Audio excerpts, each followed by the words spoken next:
the big boys, the heavyweights. I've not actually made up my decision yet.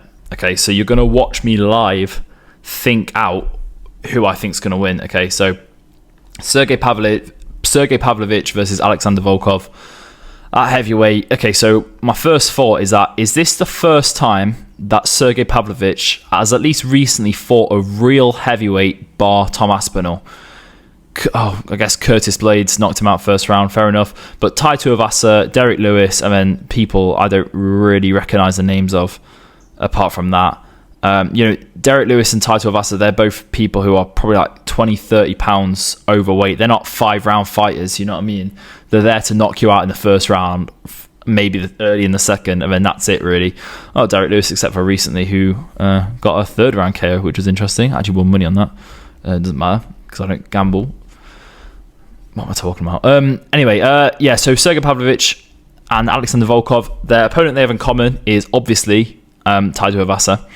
But yeah, Alexander Volkov, real heavyweight, 6'7", 250 pounds, right? You know, he could be 264 pounds, make the limit easily. Obviously, he's 250 pounds of lean mass, you know. Problem with him is that he's 37. And he's had a long career, 37-10. This will be his 48th fight. This is like the third person recently who's had like 50 fights I've talked about. This is ridiculous.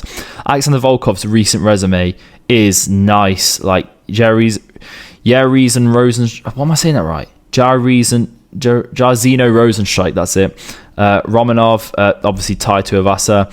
Obviously Tom Aspinall stopped him in the first round, but it was with a submission though. Tom Aspinall didn't just deck him, managed to get him down. Did he get him down? Did he drop him? Either way, he got a straight arm bar on him. Actually lasted longer against Tom Aspinall than Sergei Pavlovich did. But recently, at least, Volkov has fought Tai Tuivasa, and I think it went how I expected. I thought that Volkov would be able to like outland him, outstrike him.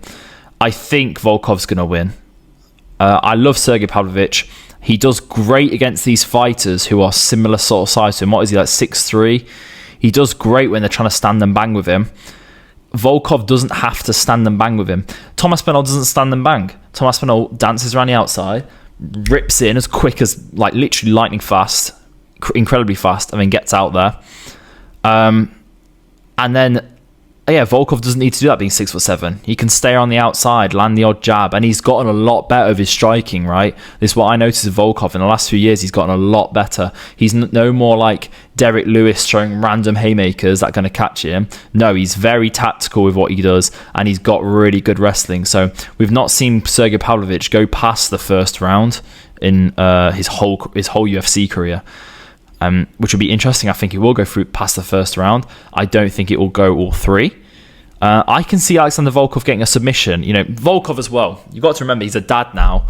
He's a bit old on the older side. He's probably just doing this for a paycheck. He doesn't want to go in there and just stand and bang with Pavlovich, because that's not going to go well. Because Pavlovich's reach as well is what? It's 84 inches. That's the same as John Jones in it. With Alexander Volkov only has 80-inch reach. But I imagine Volkov's leg kicks are going to be, have a lot more range than Pavlovich was. I don't know if Pavlovich even really throws leg kicks, which was one thing that... Why is his name gone blank? Tai Tuivasa was actually doing well against Volkov, was those leg kicks. They were hurting Volkov. But, as we've discovered, athletes can actually take more than one leg kick, and Volkov just dealt with it. I can't see... maybe he's learned from it, but I can't see, Pavlovich breaking Volkov down with leg kicks, playing this tactical game, even though he's an incredible boxer. But then I do think, right, here's the other side of it.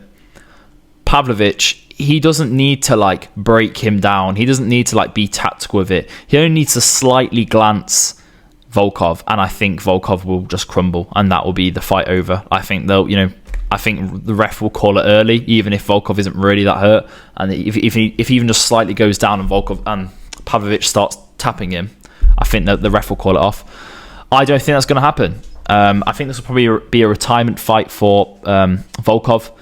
We're proud of what he's done, or maybe he's going for a title run. I don't know. I don't think he'd beat Tom Aspinall again. But this would be a good way to end his career. So I hope they're both getting paid, because I really like them both. I really like them both as fighters. And I think Volkov's underrated. I don't think he's ever really gotten the respect for being a real 6'7" heavyweight. And he's really tied up his game recently. I'm going with Volkov. I think he'll be able to get this done.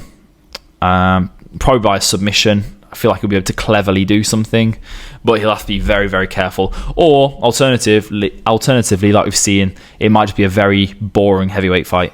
Where we're expecting fireworks, doesn't happen in the first round, few exciting moments, and then that's